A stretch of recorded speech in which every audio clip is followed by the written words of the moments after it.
இப்போ பார்த்தீங்கன்னா நம்ம பார்க்க போகிறது கர்நாடகா ஸ்டைல் ஆஃப் உருளைக்கிழங்கு சாம்பார் அப்படின்னு சொல்கிறாங்க. பார்க்கலாம். இதில் என்னென்ன போட்டிருக்காங்க அப்படின்னா, உருளைக்கிழங்கு இருக்குது, தக்காளி இருக்குது, வெங்காயம் இருக்குது, கறிவேப்பிலை போட்டிருக்காங்க, உப்பு போட்டுக்கிறாங்க. இன்னும் வேறு மசாலா என்ன போடல. வெயிட் அண்ட் சீ. இப்போ இதில் பார்த்தீங்கன்னா கொஞ்சம் உளுத்தம் பருப்பு போட்டிருக்காங்க. உளுத்தம் பருப்பு பார்த்தீங்கன்னா இப்படி இருக்குது. இப்போ வந்து இதில் என்னென்னமோ பண்ண போகிறான்னு தெரியல. இது வந்து Karnataka style of cooking. I don't know this one. Okay, let's see how he is cooking. Hello நண்பர்களே, வியட்நாமில் பார்த்தீங்கன்னா நம்ம இந்த கேஸில் வந்து லைட்டரை வச்சு பற்ற வைக்க தேவையில்ல. இதை வந்து அப்படியே ஆன் பண்ணிங்கன்னா எங்கடாது ஐயோ அப்படியே ஆன் ஆயிரும். அதுக்கப்புறம் வந்து இந்த சட்டி வச்சுருவோம். இப்போ நம்ம என்ன பண்ண போகிறோம்னா, உருளைக்கிழங்கு ஆளு பாஜி மாதிரி ஒரு சாம்பார். ஏற்கனவே நம்ம பண்ணிட்டு இருந்தோம், மிக்சிங் பண்ணி வச்சுருந்தோம் எல்லாத்தையும். இப்போ வந்து அதனால் நான் இப்போ ஜாயின் பண்ணிட்டேன். நம்ம ஸ்டைலுக்கு பிரேம்ஜி குக்கிங் ஸ்டைலு ரொம்ப இதாக இருக்கும். இப்போ வந்து எண்ணெய் ஊற்ற போகிறோம். எண்ணெய் ஊற்றி கொண்டு லைட்டாக எண்ணெய் ஊற்றியாச்சு.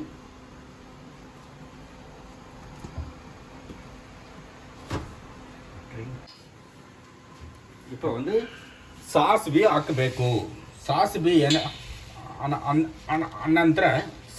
அனந்தர மஸ்டர்ட் சீடு, அதாவது தமிழில் கடுகு. இப்போ பாருங்கள், நல்லா புகை வந்துடுது. அடிச்சு அப்படியே புகையில தான் வந்து இதாகணும்.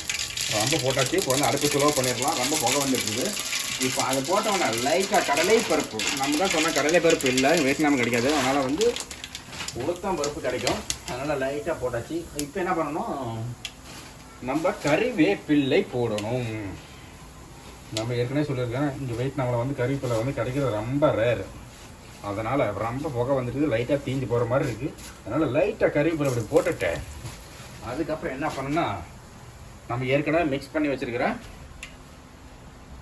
இது எல்லாமே பண்ணியாச்சு. வெங்காயம் கட் பண்ணியாச்சு, தக்காளி பழம் போட்டாச்சு, கொஞ்சோண்டு உளுத்தம் பருப்பு போட்டாச்சு, கறிவேப்பிலை போட்டாச்சு, சில்லி போட்டாச்சு. இப்போ வந்து மிக்ஸ் பண்ண போகிறோம்.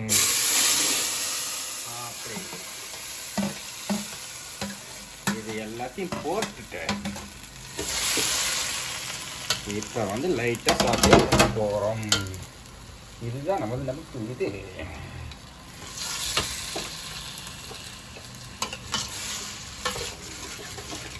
உருளைக்கிழங்கு Karnataka style of cooking, Hubli style. இப்போ ಏನು ಮಾಡಬೇಕೆಂದ್ರಾல் ಕರ್ನಾಟಕ ಸ್ಟೈಲ್ பார்த்தீங்கன்னா நம்ம கன்னடா மாத்தாடಬೇಕು. இப்போ கன்னடா மாத்தாடலைன்னா இது வந்து இதாயிரும். அதனால ஃபன் குக்கிங். இப்போ வந்து இது வந்து கொஞ்ச நேரம் ஆக வேண்டும். இப்போ வந்து எல்லாத்தையும் வந்து மிக்ஸ் பண்ணியாச்சு. இப்போ வந்து என்ன பண்ணோம்னா, உப்பு எல்லாத்தையும் போட்டு மிக்ஸ் பண்ணாங்க. இது வந்து உப்பு ஸ்டைல் ஆஃப் குக்கிங். அதனால் எல்லாத்தையும் போட்டு மிக்ஸ் பண்ணியாச்சு, சாத்தே பண்ணியாச்சு. இப்போ வந்து என்ன பண்ணால் கொஞ்சம் மசாலா போடணும். மசாலா போடணும் வந்து நம்ம டர்மரிக் பவுடர். இந்த வியட்நாமில் வந்து டர்மரிக் பவுடர் வைப்பார். அதை வந்து இப்போ நம்ம போட போகிறோம். இங்கே வந்து இப்படி தான் இருக்கும். அதனால் அப்படியே ஸ்ப்ரெட் பண்ணி விடணும். லைட்டாக ஒரு ஸ்பூன் அளவுக்கு போட்டு விட்டாச்சு. இப்போ வந்து அடுப்பை லைட்டாக ஸ்லோ பண்ணிடலாம்.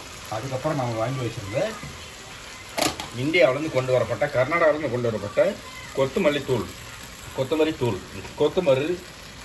தூள் ಹಾಕಬೇಕು. ಸ್ವಲ್ಪ கொத்தமல்லி. வெண்ணி போட்டு கொத்தமல்லி, ஸ்மெல் கம்மிங் சோ மச். இப்போ என்ன செய்ய வேண்டாம், என்ன பண்ணுறோம், இங்கே நம்ம ஆக்கி வச்சிருந்த மசாலாவை ஆக்கಬೇಕುனா நம்ம வந்து இது வந்து all masala, AP means all purpose. அதை வந்து இங்கே ஆக்கிக்கொண்டு பின்னை நம்ம வாங்கி வச்சிருந்த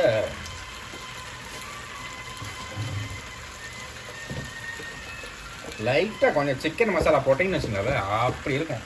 அதனால் எடுத்து இப்படி போட்டோம்னு வச்சுக்கோங்க, அப்படி இருக்கும். இந்த ஸ்மெல்லு பாருங்கள், சூப்பராக வருது. இப்போ வரைக்கும் நான் வந்து கடைசியில் சூப்பர் ஸ்மெல்லு.